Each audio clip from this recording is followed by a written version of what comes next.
It's a pleasure to welcome Professor Ronnie Beaner from the University of Toronto. Ronnie was at Southampton, lecturer at Southampton between 1978 and 1983, one at that time of a group of theorists including Raymond Plant and Peter Johnson. It was one of the other high points for theory in the history of the Southampton department.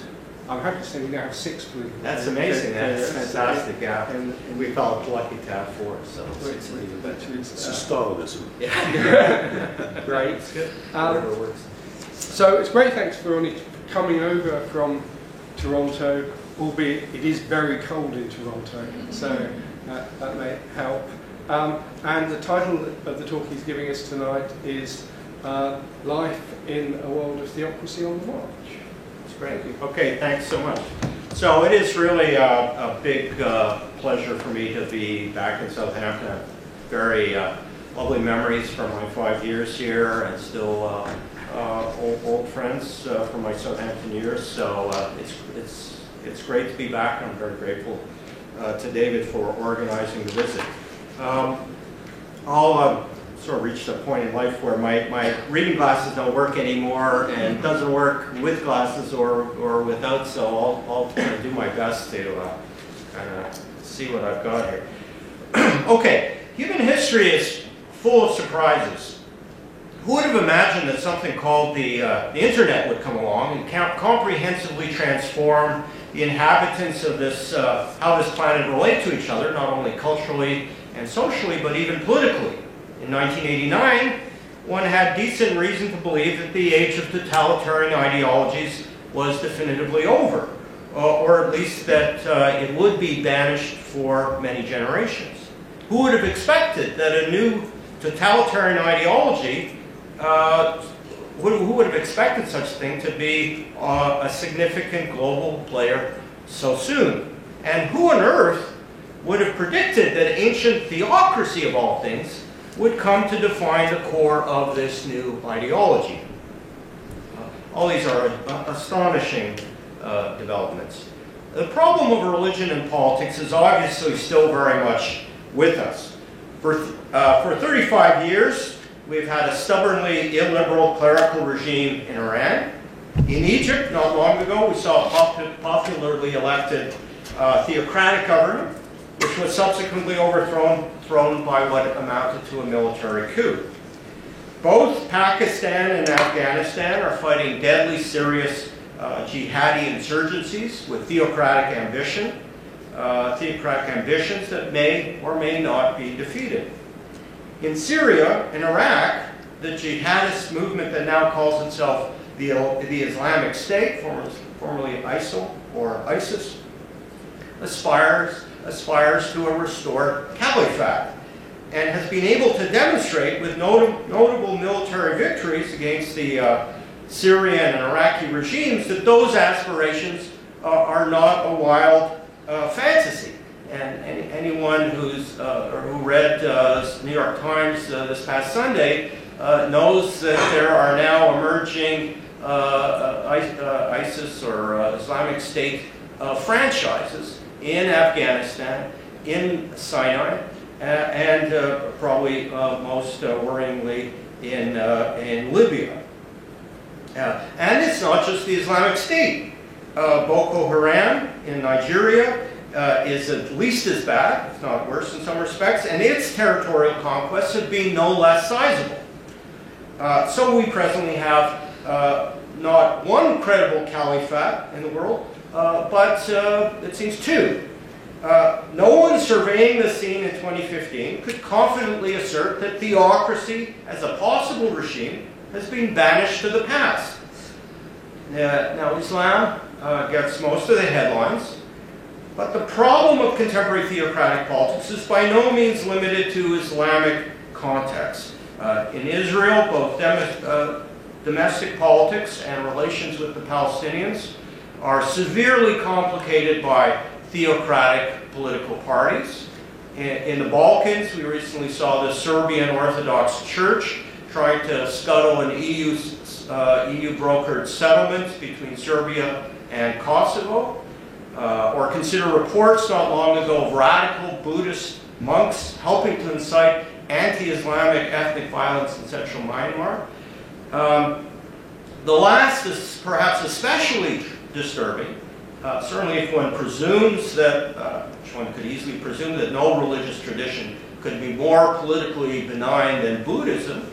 So this last is very disturbing since it underscores the existence of ugly forms of theocratic politics beyond the ambit of the three Abrahamic faiths.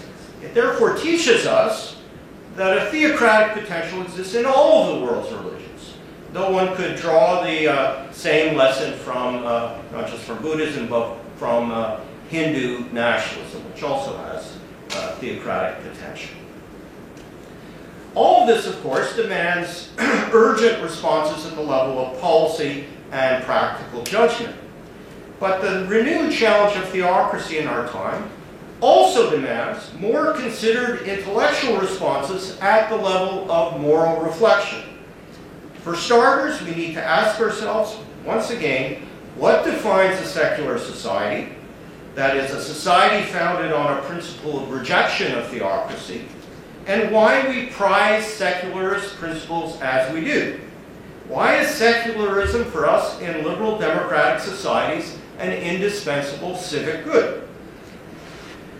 Before I get to that, let me offer some preliminary reflections on what defines political philosophy from my own point of view.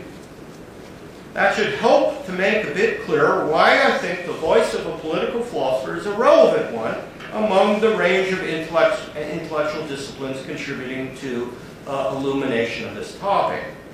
Part of what's involved in living a human life is coming to some reasonable view of how the different possible aspects of life contribute to what is overall a proper or flourishing way to live.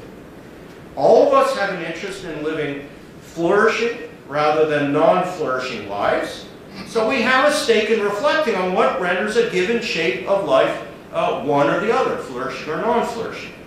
My way of formulating this is heavily indebted to Aristotle. But that's simply because I think Aristotle's gotten this importantly right. For instance, we want to know how religion figures in a life that offers the genuine goods that life can make available, or how science and the quest for scientific truth figures in such a life, or how culture and the love of culture does that, or market transactions in the forms of individual choice and individual liberty that the market and life as a market society organizes it make available, or technology and its very distinctive kind of human empowerment. So all these things, we have to respond to them humanly and ask the question, how do they fit or are part of or are not part of a humanly attractive life? We obviously can't live in a society that gives equal priority to all these very diverse dimensions of human life.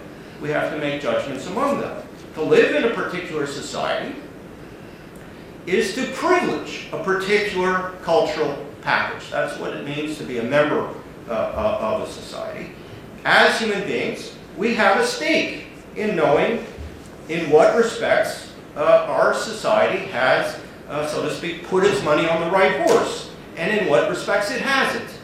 And political philosophy, as I'm trying to characterize it, is the enterprise of reflecting on such big and enduring questions.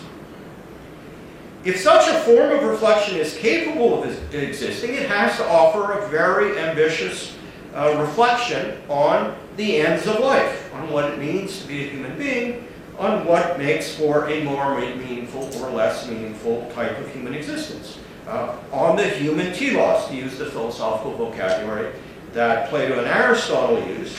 And again, that seems to me entirely the right vocabulary in this sort of context. Every society legislates, whether it announces to its citizens that it does so or doesn't. Every society legislates a conception or set of conceptions concerning the proper way to live a human life. Well, in our society, I think it's incontestable that the reigning idea of the human telos is a way of life founded on commercial transactions as producers and consumers, and a reliance on ever-progressing technologies, today especially digital technologies. There are other ways to organize collective life. That at least would be somewhat central to the story we would tell about ourselves. There are other ways to organize collective life, but we can't simply choose these as individuals. We make these choices as whole societies. And these choices then get embodied in how we live collectively. As Aristotle put it, we want to know, we have an inescapable human interest in knowing, and all of us, all human beings do, in knowing what distinguishes life from the good life. Okay, now we certainly can't engage in grand reflection on the content of a properly lived human life without engaging the question of how religion, and distinctively religious authority, figure in this architectonic scheme. If we are to be true to the conception of political philosophy I've been trying to explain in this brief encapsulation, you could say it's kind of an advertisement for political philosophy as a specific intellectual enterprise. So if you go along with the account I gave in this quick encapsulation, then this one, how we relate to religion, how our society relates to religion, and how religion figures in our kind of package deal that our society offers us as a vision of how human beings can best live. So this one is unavoidable. Religion is a perennial aspect of a human social life, so we have to have a view about where religion fits within the broader ends of life. Should it be central, or should it be peripheral? Should the authority of religious officials have equal or comparable sway to that of, say, civic officials, guardians of what Hobbes and Locke and their successors called civil society? Or should it be subordinate to civil authority, or to the authority of the magistrate? And political theorists, 17th century political theorists like Carrington and Spinoza often use that term. How does one relate holders of religious authority and magistrates as embodiments of civil or civic authority? Should divine laws available from religion-based religions trump human law, or should human law trump divine law? Well, we can't just be agnostic on those sorts of questions. How we live as human beings hangs on how we answer them. And we can't just answer those kinds of questions for ourselves as individuals, because whole societies have to found their collective life on given answers to those kinds of questions. So we need collective answers. So those questions, how religion figures in relation to other large aspects, other large dimensions of social life as we live it, those questions get answered. We answer them as whole societies, or even as whole civilizations. Our society, or our civilization, has to make a decision on this. And we have to be able to reflect on and debate philosophically whether the choice it makes is the right one, humanly speaking. Otherwise, how can we live a life that's an examined life rather than an unexamined life? Okay, so how do we relate, humanly speaking, existentially, philosophically, morally, to the question, the challenge of theocracy? Political authority founded on religion.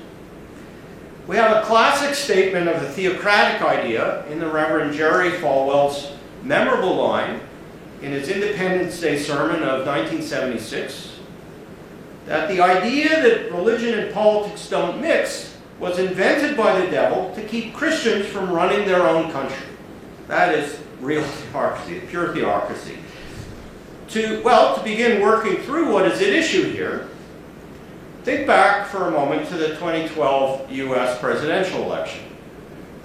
We don't want to bar Mitt Romney, a former bishop of the Mormon Church, from seeking the US presidency on account of his religious beliefs. But neither would we want those religious beliefs to have assumed any special authority had he been elected president. Why is that? First of all, because political association is a community of citizens, not a community of believers. The political philosopher Will Kymlicka has written, "The boundaries of state and nation rarely, if ever, coincide perfectly, and so viewing the state as the possession of a particular national group can only alienate minority groups. The state must be seen as belonging equally to all people who are governed by it, regardless of their nationality." The principle articulated here by Kymlicka, which for me is a foundational one, is just the same, is just as valid if we substitute religion and religious for nation and national. And the principle obviously has no less force in cases where a minority religion rather than the majority religion holds the seat of power. States should belong to all their citizens. So for the Church of Latter-day Saints to have any special authority vis-a-vis other denominations or other religions would mean that the state would be owned by Mormons or owned by them to a greater extent than it is owned by other citizens. And that would be, to put it fairly mildly, normatively problematical.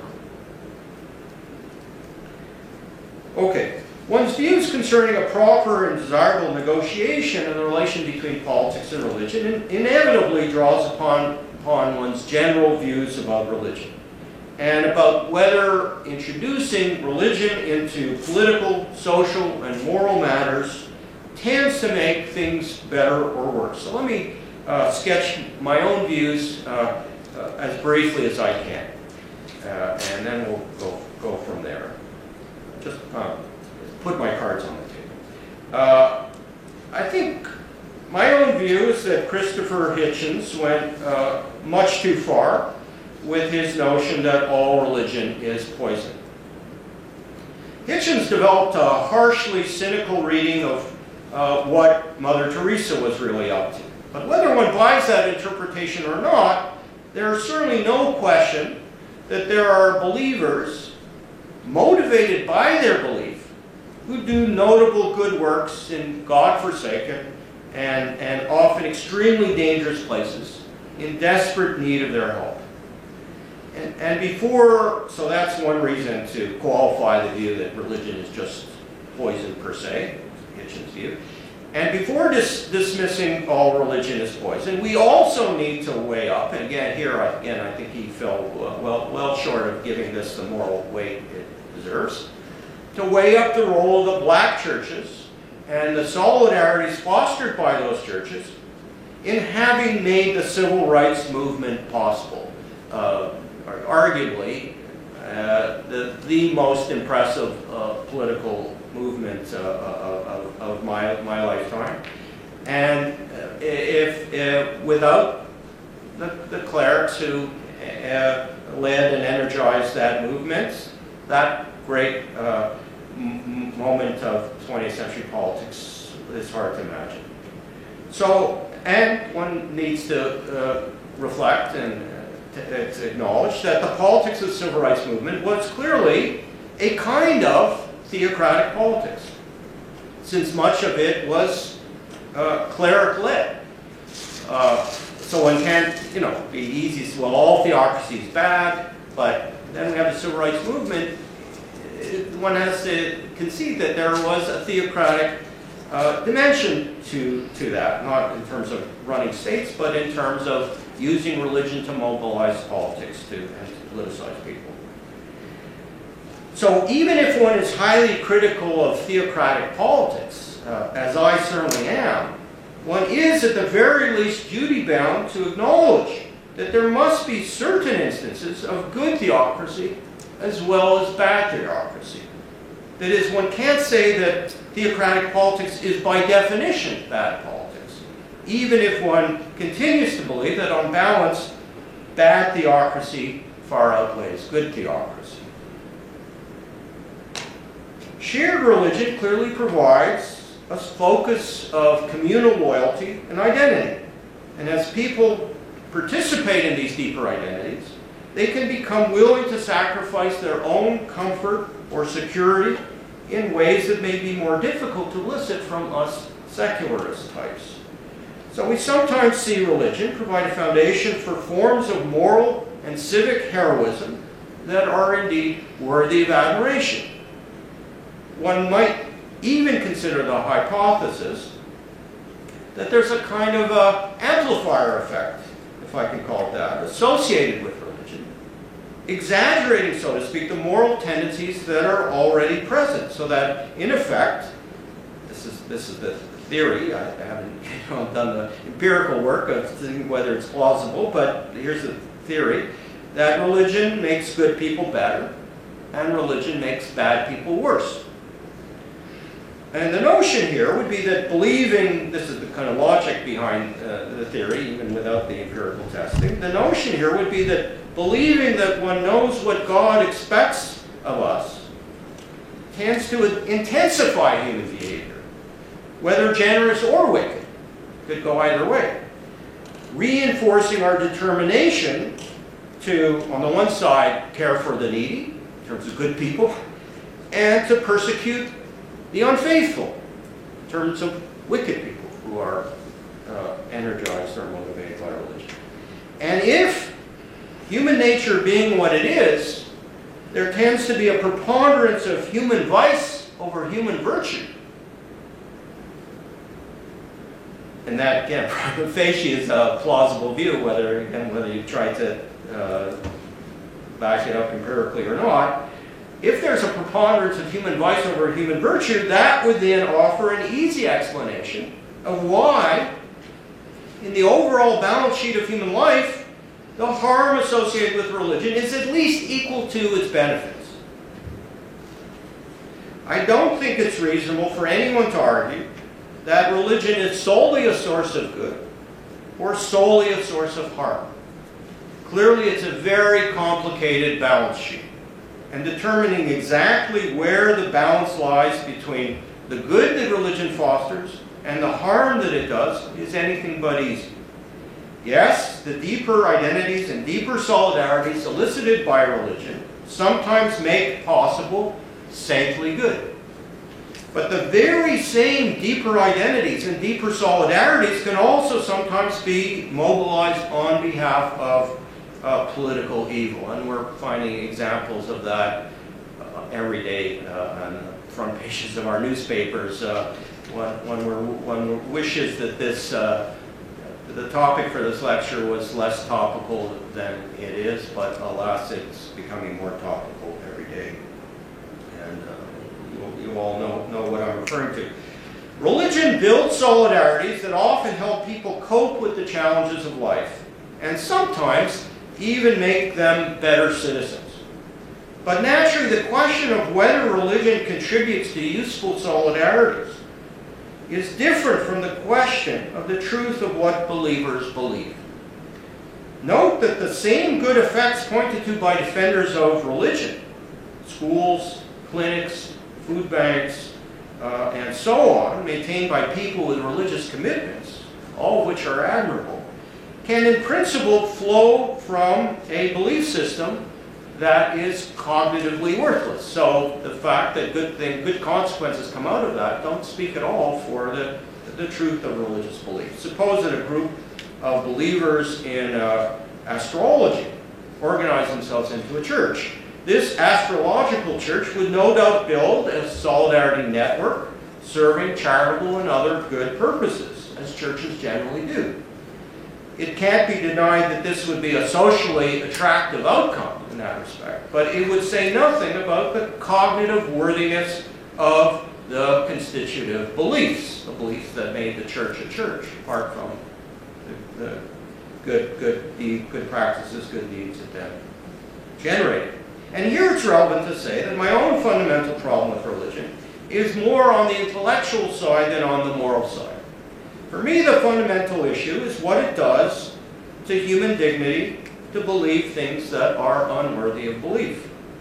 We've known for several centuries, and certainly since Darwin, that human beings, with their hopes for salvation and their fears of a death that is death and nothing else, that human beings are not the center of some cosmic drama, and that God, if there is one, has no reason to take a special interest in the animal species that happens to have prevailed on this particular very tiny and obscure planet. Don't we simply embarrass ourselves by inflating our own importance to the objects of divine care and divine attention? Of course, I concede that there are many more sophisticated theologies that minimize or try to minimize the tension between religion and the present state of scientific knowledge. But here I endorse David Hume's line that it will be precisely the more visceral, less sophisticated knowledge, less sophisticated forms of religion that will tend to be socially and politically the more salient ones. A survey of which religions are gaining adherents today and which religions are losing them very strongly, in my view, bears out this point. I think Hume was right about that. As Freud strikingly put it, this is first page, chapter 2 of Civilization and Its Discontents, the common man's religion is the only one that deserves the name. Freud writes, one would like to mingle with the believers in order to confront those philosophers who think they can rescue the God of religion by replacing him with an impersonal, shadowy, abstract principle, and to remind them of the commandment, thou shalt not take the name of the Lord thy God in vain. If some of the greatest spirits of the past did the same, watered down biblical religion with various versions of deism, any 18th century philosophers did, we cannot appeal to their example here, this is still Freud, for we know why they had to. Freud interprets these philosophies as strategic with respect to religion, and that generated these philosophical forms of deism. So for a philosopher like Spinoza, facing the immediate threat of persecution that he did, full-blown secularism simply wasn't an option. And we get a similar sentiment from Freud in a letter to Marie Bonaparte dated March 19, 1928, in which Freud bitingly commented that religious commitments capable of being respected needed to have some real alcohol in them, whereas getting tipsy on apple juice, as he put it, that is, drinks being offered under the name of religion that watered it down to the extent that he no longer thought it deserved to be called religion, that is hard to take seriously. Well, in the spirit of Freud's letter to Marie Bonaparte, it seems to me that, for instance, in the case of the three Abrahamic faiths, taking these religions seriously requires actually believing that, to take them in chronological order, there will be a Jewish Messiah, that Christ is the Redeemer of mankind's sins, that Muhammad is the messenger of Allah. But believing these articles of faith, in turn, requires the belief that this very small planet of ours figures fairly importantly within a larger divine scheme, that God actually cares about earthlings and follows the drama of their history. Is it intellectually credible or intellectually respectable to believe that in the post-Copernican, post-Darwinian world that we now inhabit? So even if everything connected with religion increased the stock of good in the world, and again, that seems very far removed from being a plausible view, wouldn't there, the question I'm putting, wouldn't there still be something humanly demeaning in needing to inject more meaning into the world than is really there in order to sustain a meaningful life? And I don't consider these rhetorical questions. They are real questions that one is obliged to reflect on in pondering the proper role of religion in human life. No one disputes that life is full of mystery, and that there seems to be an ineliminable yearning to share in an apprehension of a meaning with respect to the mysteries of birth, existence, and death, deeper than science will ever be able to supply. But there's no getting around the fact that as moral beings, we can see quite clearly the historical reality that the world religions have caused as much havoc and destruction as they have moral good. And as rational or cognitive beings, we understand better than the purveyors of the Hebrew Bible, the New Testament, or the Quran were able to understand that we live on a minute planet, an infinitesimal speck really, in an unfathomably large universe, and it's just not terribly plausible that human doings have the cosmic importance that these scriptures say they do. And as for God, it's hard to see how it helps at all to abate the mysteries of existence that are apparent to all of us, secular or religious, believers or non-believers, by simply invoking another mystery. Okay, if I could just stick with this aspect of the issue for a few more minutes. It strikes me that these monotheistic religions, including but not limited to the theocratic versions of these religions, that all this expresses a kind of species narcissism. Solomon Rushdie once expressed this point by decrying the vanity that causes us to think that our caring about the stars is requited by the stars caring about us. And again, I appeal to Freud, who called it the naive self-love of the human race. He was getting at the same idea, namely that we human beings readily flatter ourselves that we're fairly central to the intended purposes of the universe. In the same vein, it also calls to mind Nietzsche's unforgettable image of the mosquito that imagines itself to be the flying center of the world.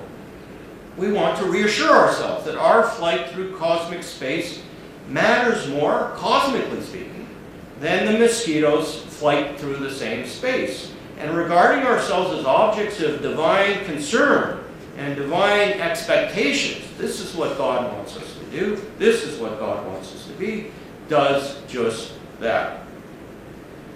Naturally, all human civilizations prior to Copernicus assumed our planet to be the center of the cosmos. One can't really blame these pre-Copernican epochs for lacking the cognitive resources to grasp the true facts about our place in the cosmos, in the universe. Still, consider just how far the various historical religions, especially the three Abrahamic faiths, go with this kind of presumptuousness. The Hebrew and Islamic scriptures would have us all buy the conceit that the Creator was so fixated on our particular planet that He dispatched a succession of prophets to reveal His preferences to us as privileged objects of divine attention. Christianity considerably ups the ante in relation to the monotheistic faith that preceded it and the monotheistic faith that followed it by suggesting that the deity dispatched to our planet not only mere prophets, but one of His own relatives. Could human beings really believe themselves to be that important within the larger cosmic scheme of things? To be sure, it's quite possible that it's not just religion that expresses this human tendency toward arrogant preoccupation with itself, and other expressions of this tendency, apart from those associated with religion, also have very adverse consequences of various kinds. I published a book recently called Political Philosophy, What It Is and Why It Matters, and I devote one of the chapters in that book to unjustly neglected German Jewish philosopher Karl Löwith, and those themes loom large in Löwith and loom large in my commentary on Löwith, so people interested in that particular theme can have a look at chapter 4 of my book. I can't say I fully understand why so many people feel a strong gravitational pull towards religion. But let's face it, there are 1,000 things I don't understand about human nature. I don't understand why people watch golf on television. I don't understand why people vote for political parties representing the view that minimization of taxation is the highest purpose in political life. I don't understand why people are interested in buying Rolex watches for $43,000. I don't understand why people drive somewhere within walking distance when they can just as easily walk. I don't understand why people live in the suburbs when they can live in real cities. And so on, and so I could go on for 6 hours enumerating all the things I don't understand about human beings. Yet, the reality is that these things are a part of how people define their lives, whether it makes sense to me or not. Nor is it particularly clear that, civically speaking, I need to come to an understanding of these aspects of, to me, the inscrutable nature of human beings. That's just how it is. What matters, politically speaking, is not the reasonableness of what believers believe, but rather how those beliefs affect our civic relationships, how we stand towards each other as citizens. For religion doesn't just mean private belief. Religion commonly involves structures of churchly or priestly power and authority, and often assert substantial political claims. Theocracy is the politicization of religion, which is why a liberal secular society is not anti-religious per se, but is necessarily anti-theocratic. That's a crucial distinction. Admittedly, structures of clerical power are sometimes, as I've already mentioned, exercised for positive civic purposes. I spoke earlier about the civil rights movement of the 1950s and 1960s, an absolutely unchallengeable case of religion being mobilized for noble and worthy civic ends. One could give another example, a politically beneficial clerical authority, namely the civic heroism of Buddhist monks marching in protest against the rule of Burmese generals. It was theocratic politics because it was cleric mobilized, but wholly admirable. So there are examples of good theocracy, but quite often that same power is exercised for purposes that are hardly benign. And it just takes a cursory glance around the world today to see more examples than one would want to see. Just to name a few, religiously sanctioned oppression of homosexuals in Africa, or the influence of Serbian Orthodox priests during the Yugoslav civil wars of the 90s, or religious extremism in Israel and Palestine. Think of theocratic politics in Iran and Afghanistan and Pakistan.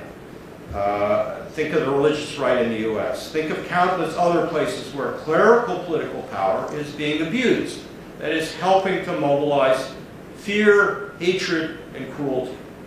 And it is a common story to the extent that it would be absurd to assert that the norm is for religious authorities to deploy their power and authority for worthy or even merely benign purposes.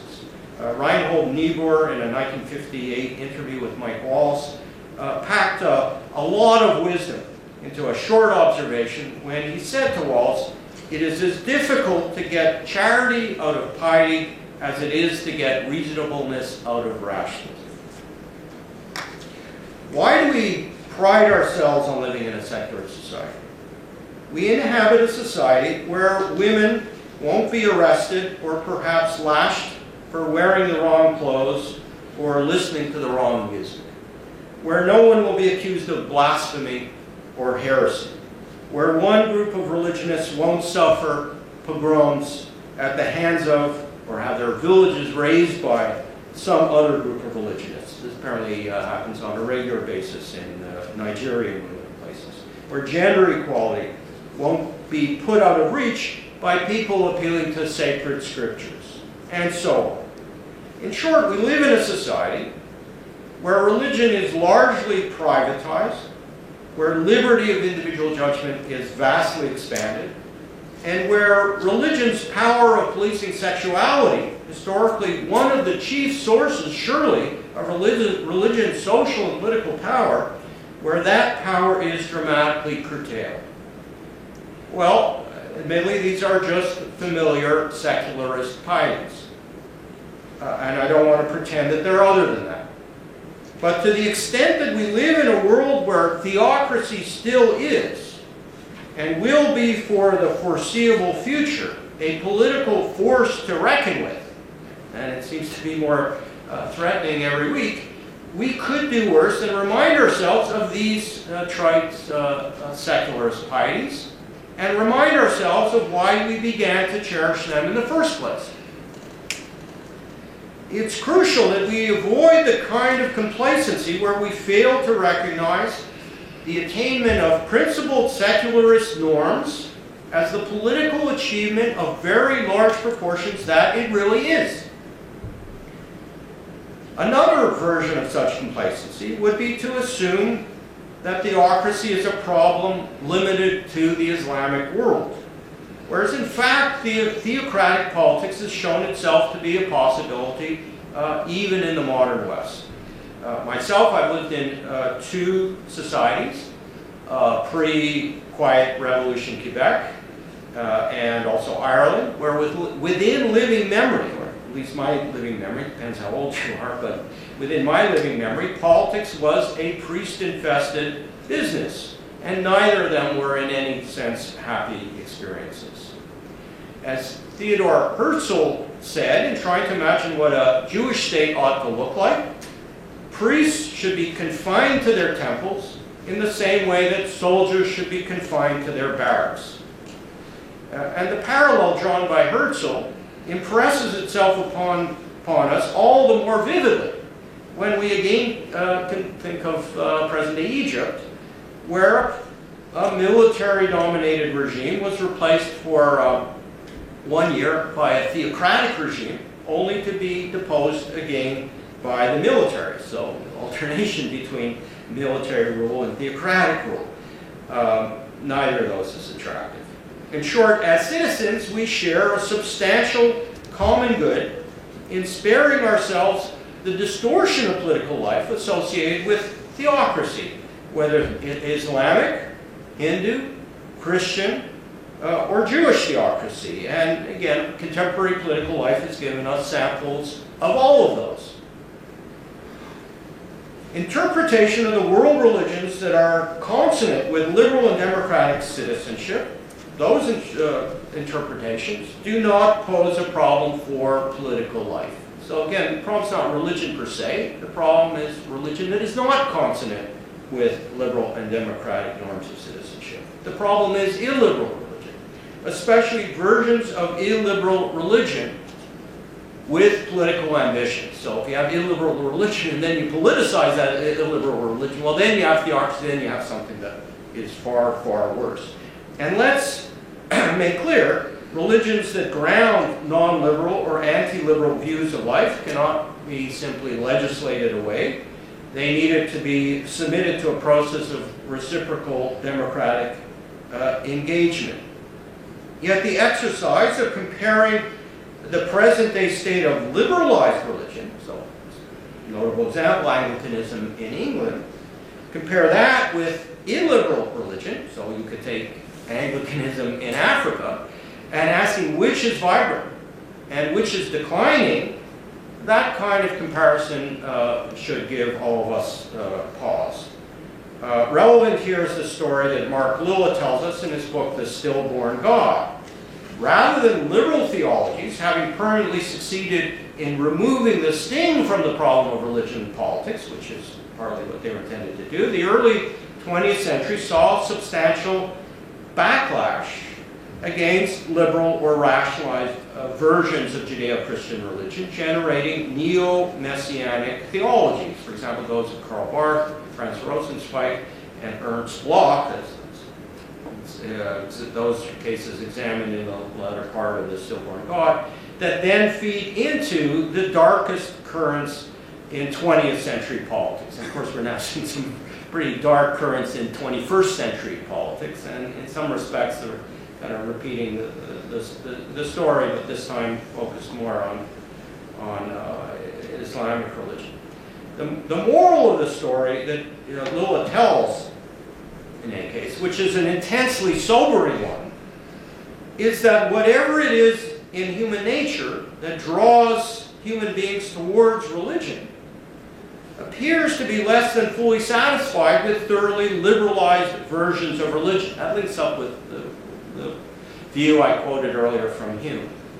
And one suspects that this is why precisely illiberal religions, Pentecostalism, Mormonism, more reactionary versions of Islam, those are the ones that seem to be capturing ever larger market share among the religions on offer. And the liberalized religions are the ones that are declining and having trouble drawing people to religious vocations and having very lower and lower church attendance and all the rest of it. I think all this is familiar to us.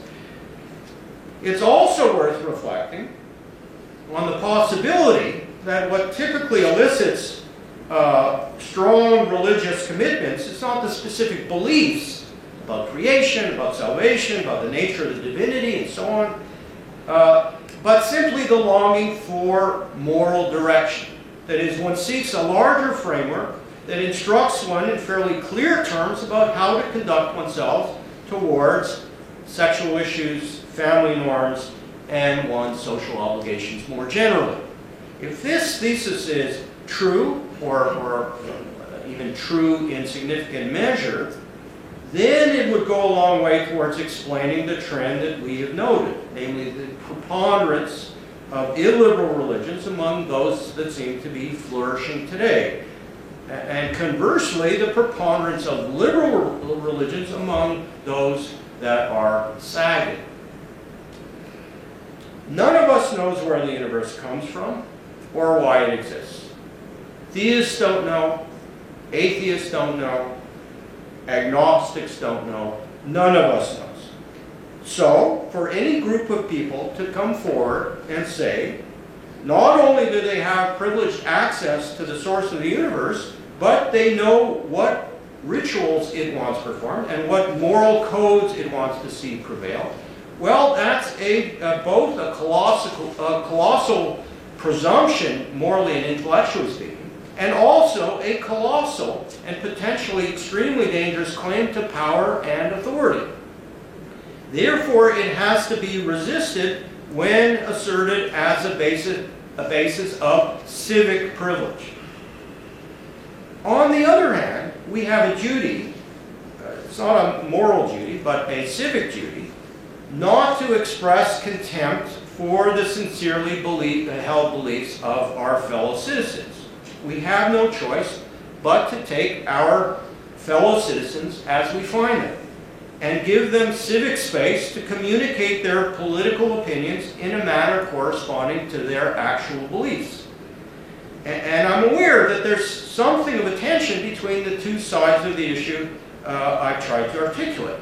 On the one side, letting people give expression to their actual beliefs, and on the other side, not allowing those beliefs to be leveraged on behalf of indefensible power and authority. Now, bridging this tension is something we're able to pull off politically through the kinds of compromises that we're familiar with in liberal democracies. So we don't bar Mitt Romney from the political arena just because he's a former bishop of the Mormon Church and may have strange ideas of how God revealed himself and what God expects of us, but neither do we tolerate the idea of a Mormon bishop becoming U.S. president as a prelude to instituting a Mormon theocracy. So that, you could say, is the liberal compromise. And very few of us would countenance rejecting either side of this compromise. Theocracy is neither an abstract theoretical possibility nor the memory of a long vanished past. It is a real part of the political present.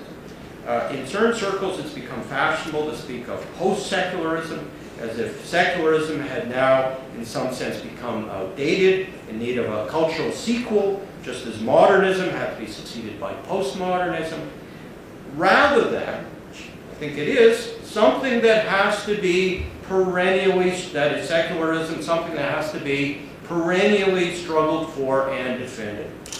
And in contrast to that, we need to keep focused on an understanding of secularism cast in directly political terms. A secular regime is one where members of the society are given sufficient breathing space vis-a-vis religion that the political agenda is not subject to compulsory dictation on the part of religious authorities, and citizens can conduct their deliberations about political matters in a distinctively political, that is, citizen-to-citizen idiom. That's what secularism is. The liberal state doesn't try to police the tendency of people to adopt a whole range of dubious beliefs. If people want to believe in astrology, let them believe in astrology. But, as I said earlier, belief in astrology starts becoming a political problem if large numbers of people start organizing themselves politically on behalf of that belief in order to bully or arm twist non-believers and to attempt to make structures of authority within this group of believers binding on the whole society, the society of citizens. Politically speaking, a secular society is one where religious authorities have no special clout. And insofar as clerics participate in political debate, which is fully legitimate, no argument about that, it's on the basis of citizen to citizen, rather than minister to those who are ministered to, or pastor to recipients of pastoral care, that is, shepherd to sheep. Secularism in this sense has become the norm in Western liberal societies, and we should not allow ourselves to become so fearful of appearing Eurocentric that we hesitate to affirm that norm as normatively, that is, universally justified. Okay, I'll close with some remarks about the Islamic State, since that's fairly clearly on the minds of all of us. Okay, we in the West are currently preoccupied by the Islamic State and preoccupied by why some of our fellow citizens in liberal societies are going to fight for the Islamic State. And this is, without question, deeply, deeply troubling. President Obama, in his address to the American people September 10, 2014, implicitly seeking to justify the fact that his administration and other governments continue to call it ISIL or ISIS rather than what it calls itself, went out of his way to insist that it wasn't Islamic and wasn't a state.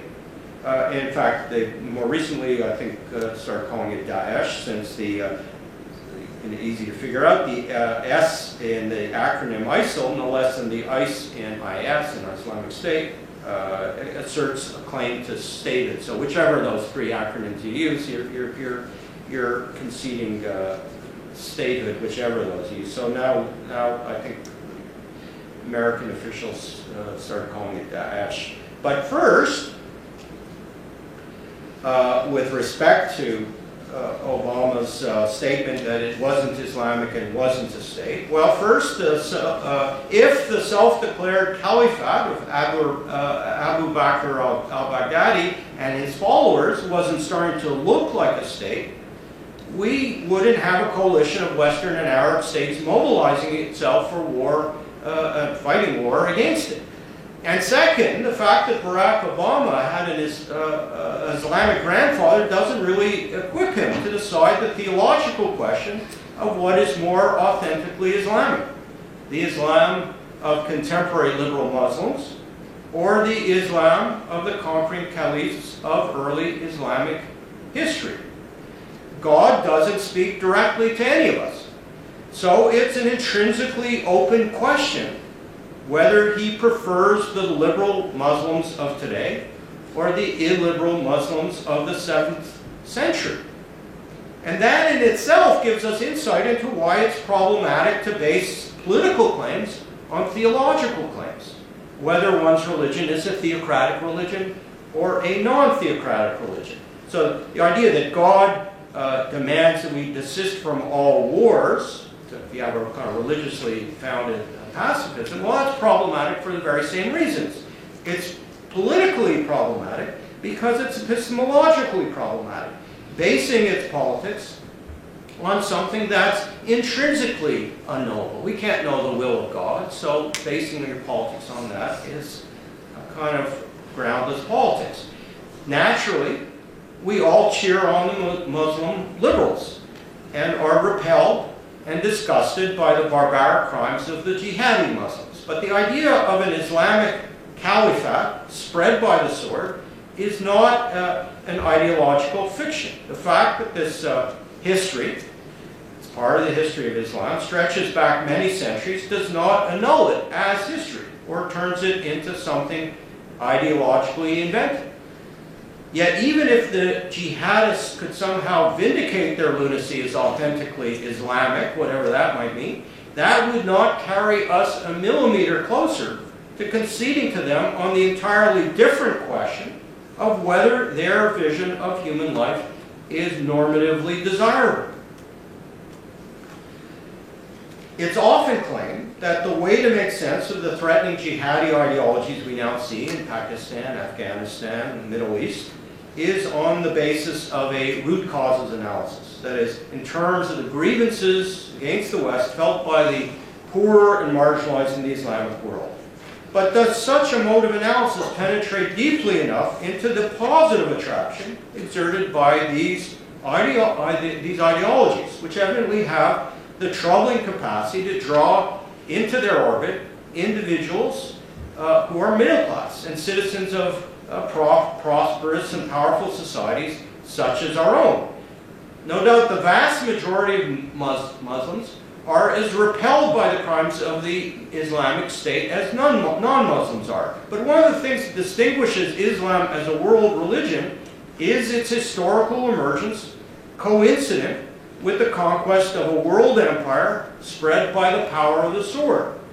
It would be strange if this wasn't at least part of the allure, drawing young middle-class men from Timmins and Calgary. It's like cities in my own country, and you can substitute cities in England, Birmingham or wherever. Many of them converts to Islam, to draw these people to martyr themselves on behalf of the cause of medieval piety. The soldiers of the new caliphate, starting with their self-proclaimed caliph, Abu Bakr al-Baghdadi, aspired to an empire stretching from Morocco to India. That seems going westward. They've gone at least as far as Libya with the new IS franchise in Libya.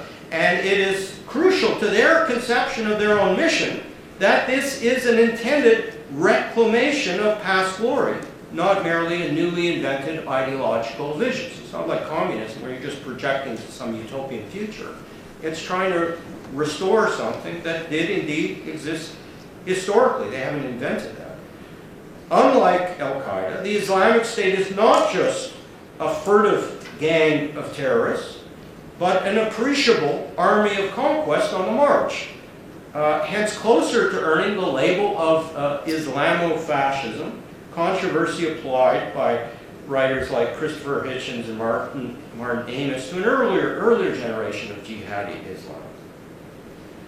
Submissive piety represents one ideal of life outside the liberal horizon, and the lust for glory represents another ideal of life outside the liberal horizon. And arguably, this ideological movement potently combines both. Somehow that combination is what gives it its potency. So it would seem. Of course, it's still an open question how far the caliphate will march. or how long it will endure, especially now since it has a large array of enemies engaging it militarily. That war is going on currently. But in the meantime, this odious theocracy has at least done us the service of reminding all of us that there will probably always be human beings for whom modernity presents itself as inherently slavish and degrading. One has a strong existential identification with modernity. It's hard to appreciate that there are people for whom modernity is just slavery, full stop. But we should not fool ourselves. There are people who believe that, and there will always be people who believe that, and we're staring them in the face today, and not just in Syria and Iraq. It's so easy to take for granted that life within liberal, post-Enlightenment horizons is self-evidently more attractive than the alternatives. Yet our own welfare and security may hang on whether we're able to make progress in penetrating the riddle of the jihadis. That's precisely why we need, especially, to exert ourselves to keep asking the questions liberals rarely ask. Namely, why do there continue to be human beings for whom a society geared towards treating its citizens simply according to a standard of decency and mutual respect is not good enough? And why are theocratic enemies of liberal society so convinced that a society oriented to secular freedom and equality fundamentally impoverishes human beings? In other words, what human longings are left unfulfilled in liberal society? Those theoretical questions are part of what we're going to need to wrestle with in order to meet the practical challenges posed by contemporary theocracy. Thanks very much.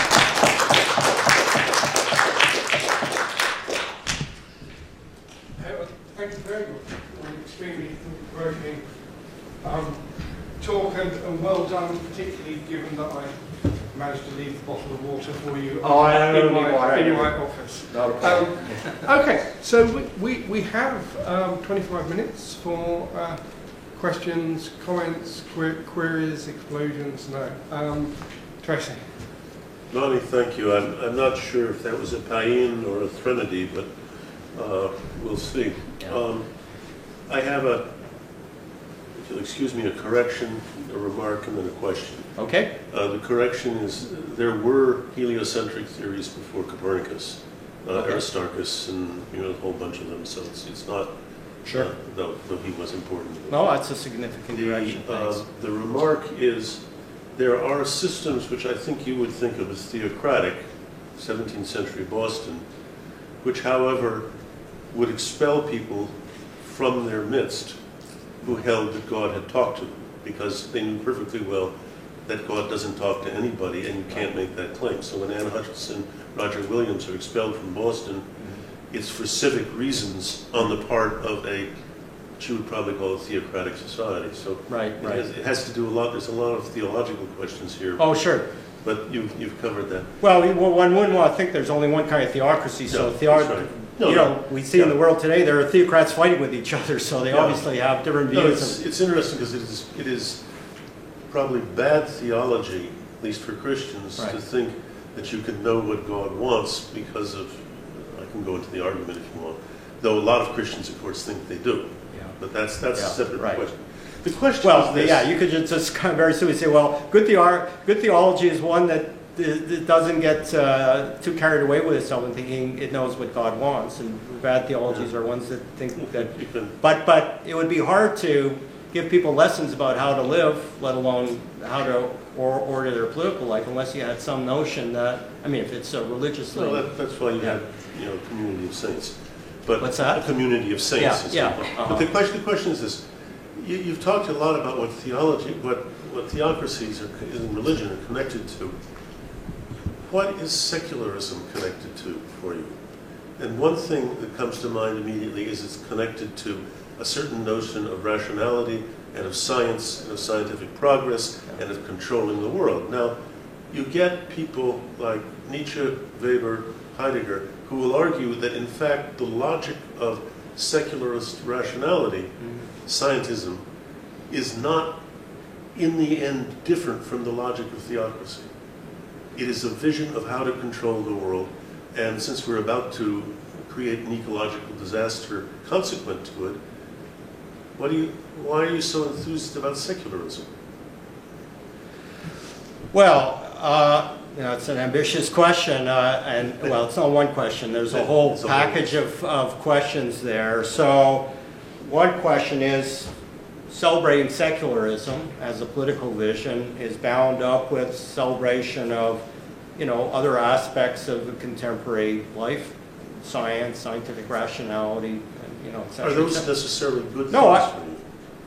Well, every human inheritance is, a complicated legacy. So science, to just say, well, science is wonderful, it's liberated us. Yes, I think it has liberated us, and it liberated us from superstition, and we're better off without superstition. So yes, it is a liberation. Does that mean that everything associated with science is attractive?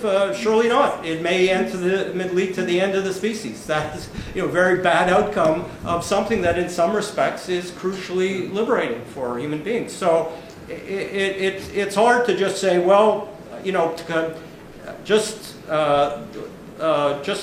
bond one's political vision of secularism to science, to technology, to modern rationality, all these things. I think one could be a perfectly good secularist without having any special commitment to science or scientific reason. Secularism primarily should mean, maybe it's just the problem here is it's a kind of negative vision, but the negative vision is we want to live in a society where we're not being oppressed by religion and religious authority and bullying priests and arm-twisting believers.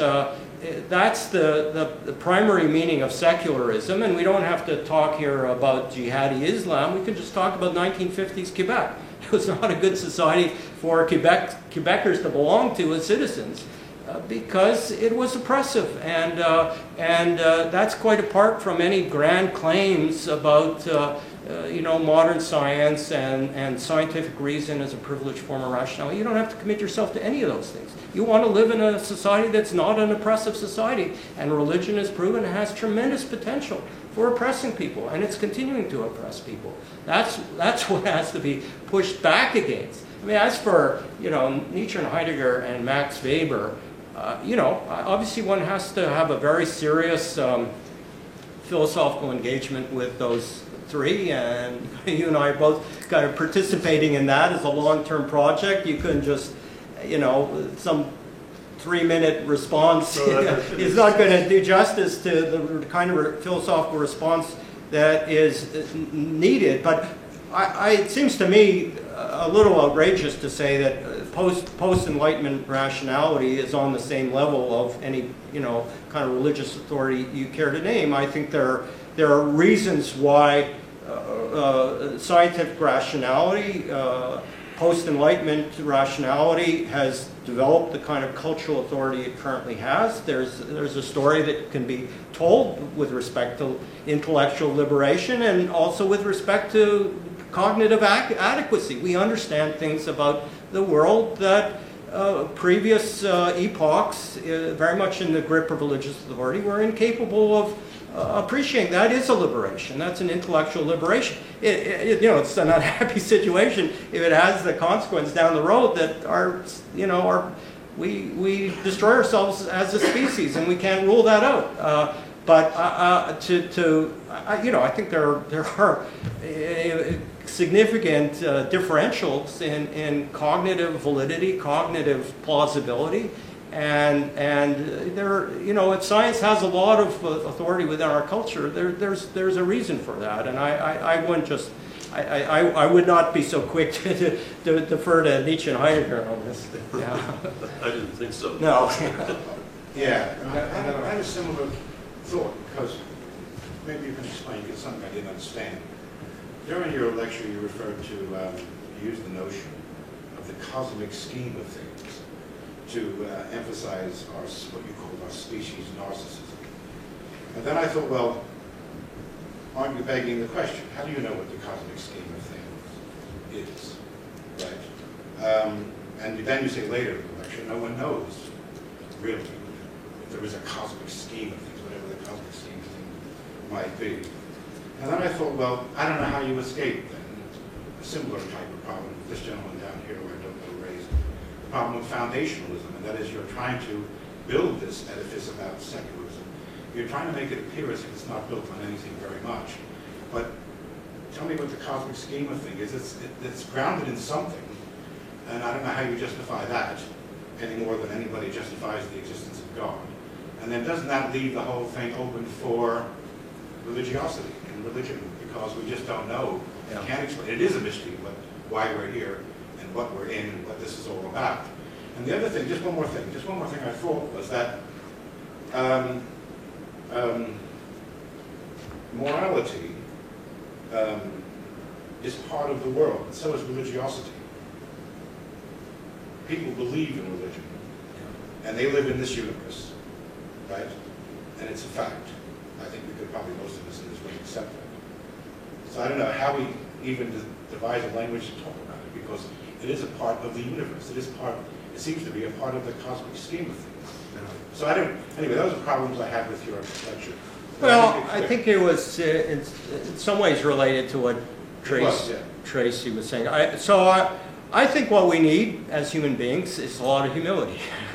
And I don't think it's really controversial to, I mean, I don't have a, cosmology to put up to the table. But I don't, on the other hand, it doesn't seem to me very controversial to acknowledge that this is a very tiny, insignificantly small planet and an unfathomably large universe.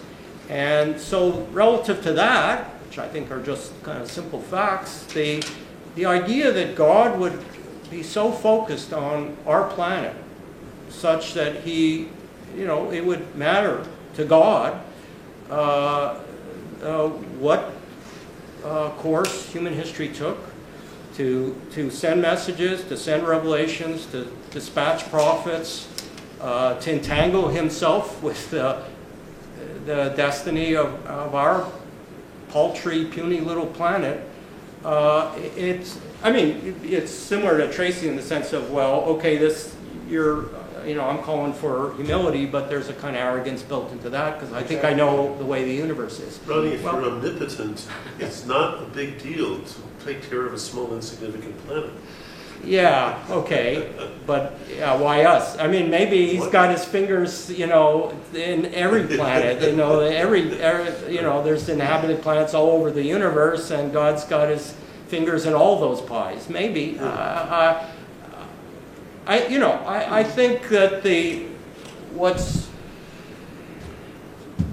this is traceable back to the idea that we really are the center of the universe. And that seems to me, there's a kind of cosmic arrogance in that. And, certainly if you want to talk about jihadis, I don't think they're in any doubt whatsoever that God has very definite purposes.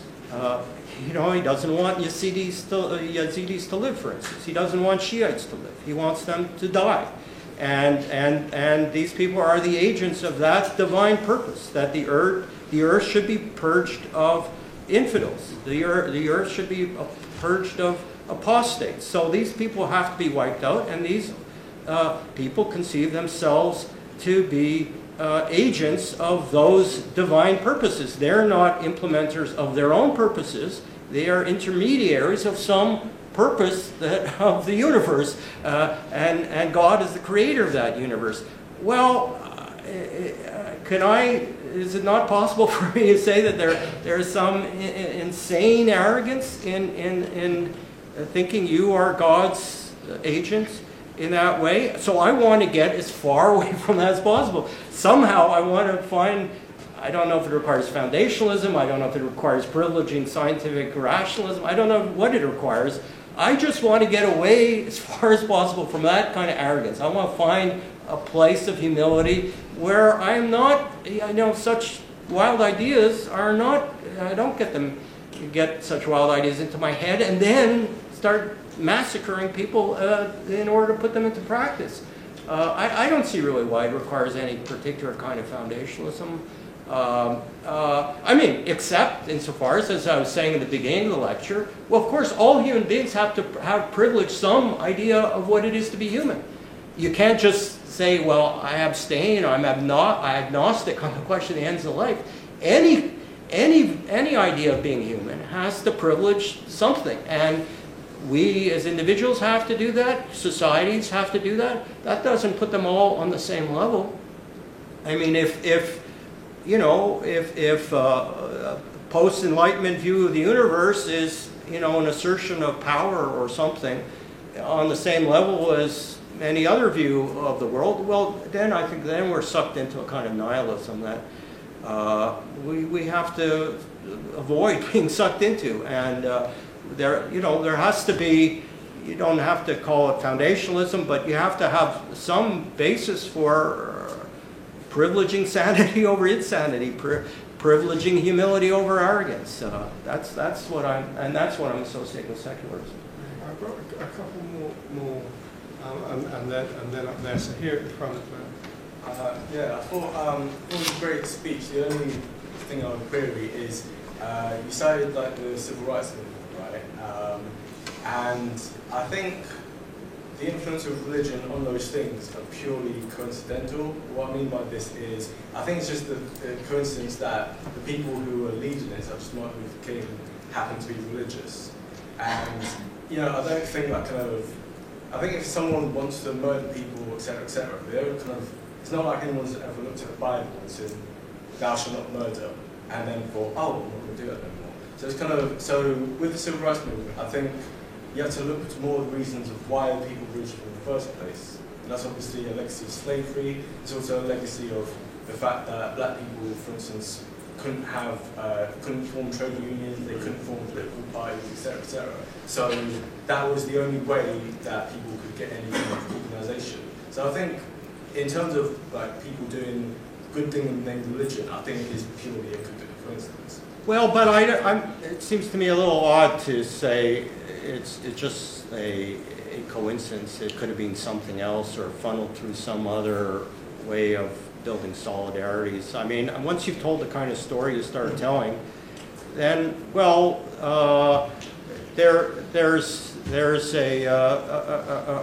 reason why religion becomes the primary or privileged way of building and mobilizing those solidarities. I mean, I don't think it's fair to the civil rights movement to say, well, Martin Luther King happened to be a cleric, but he could have been something else. I mean, let me put it like this. It took phenomenal marshalling of solidarities to have any such thing, to have a civil rights movement at all. And not every aspect of, human life can do that work of marshalling human solidarities on that scale. Of course, yeah, but the civil rights movement wasn't just Martin Luther King. I mean, there was plenty of people, see Rosa Parks, for instance, not very known as being very religious. Well, but if you subtract all the leadership who were clerics, if all those are subtracted, there is no civil rights movement. I think that's... There was... Okay, you had Rosa Parks, but you need Martin Luther King to turn that into political change. There was Jane Baldwin, there's many other people, and I don't know, obviously it's debated August, but yeah.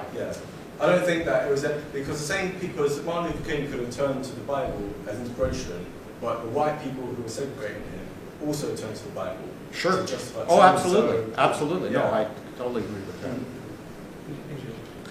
Yeah, thank you very much for an interesting presentation. I have two remarks. First is to do with how you depict the universe and God, and it seems to you that universe equals God. But I would say that according to the book religions, Abrahamic religions, God is placed on the outside Sure. universe, and I think that's what religious people would also think.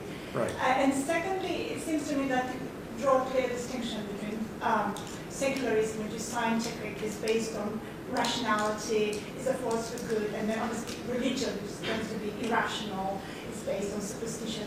However, I mean, we know that science is not rational. I mean, just look at quantum physics is based on irrational assumptions. And I mean, science works with assumptions, it's not rational for sure. And I think Einstein said that if you can, quantum physics is similar to magic, it's just close to magic. So that's why, I mean, is that what you actually argue, that there is this clear distinction in mind, it's rational and it's good, and then one works? Well, look, you couldn't say, quantum mechanics is on the same level as astrology. Quantum mechanics, okay, no one really understands it. Einstein certainly didn't understand it.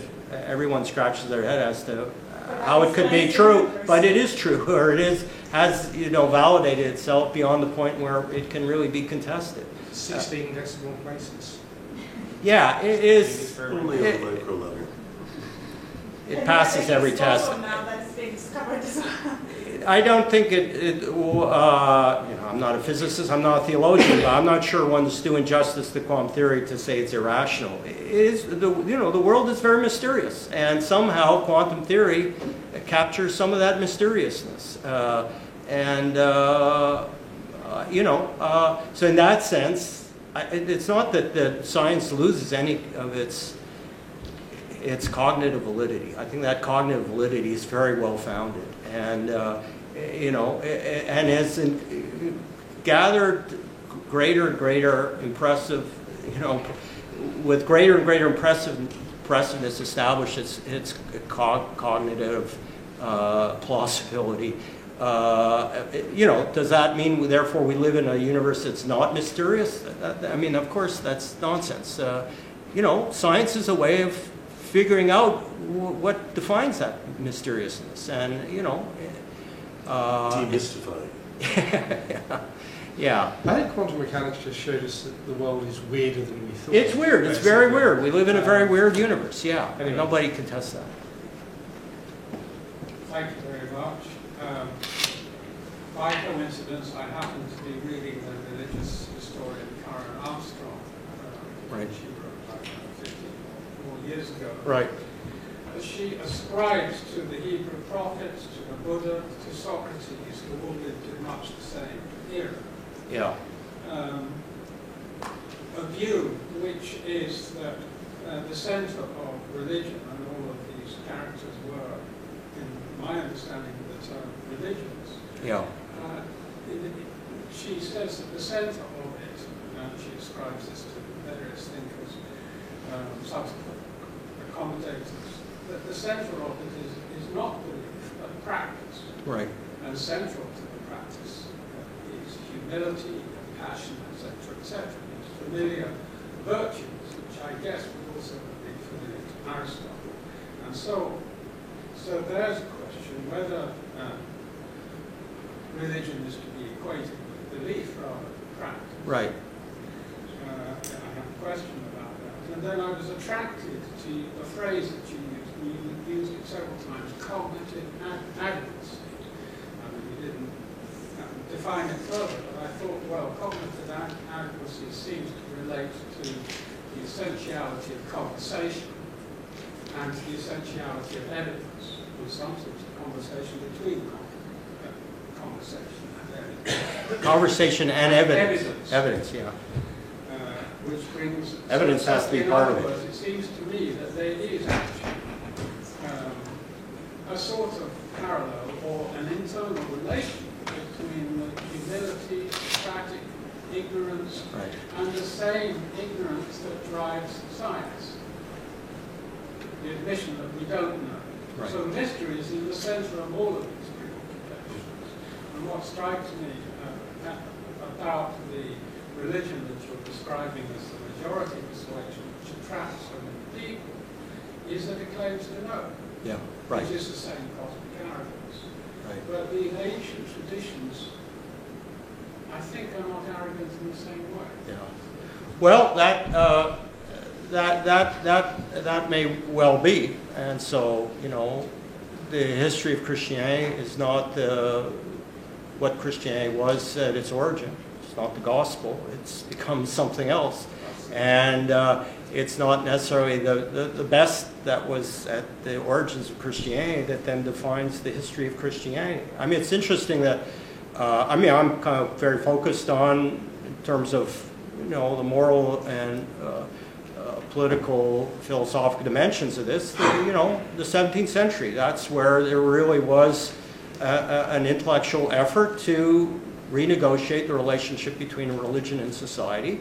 And the slogan that you can find in all the key thinkers, you know, Hobbes, Spinoza, Locke, you know, and on, and Hume and Pierre Bayle, and the slogan of all these great thinkers was, you know, for, you know, less dogma, more morality. If religion is about encouraging people to conduct themselves morally towards their fellow human beings, well, that's fine. That's what we want. The problem is that religion gets focused on other things, like, you know, believing specific dogmas and then either bullying people to believe those dogmas or persecuting people who don't believe them. And then we have a big political problem that those thinkers were trying to solve. So if it's a question of getting, and they often use this rhetoric, let's get back to what religion was supposed to be about. The gospel was about conduct. It was not about dogma.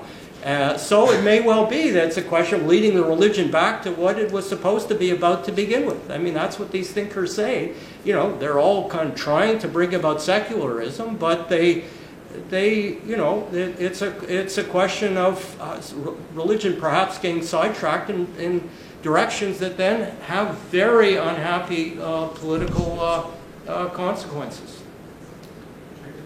We've got time for one last question from here, and then everybody is welcome to come and have a glass of wine outside and continue informally. Great. Well, thank you very much. Very mundane, simple question. I was attracted by other phrase or other kind of dilemma that you presented in terms of theological, oppressive, rational, liberating type of framework or dilemma.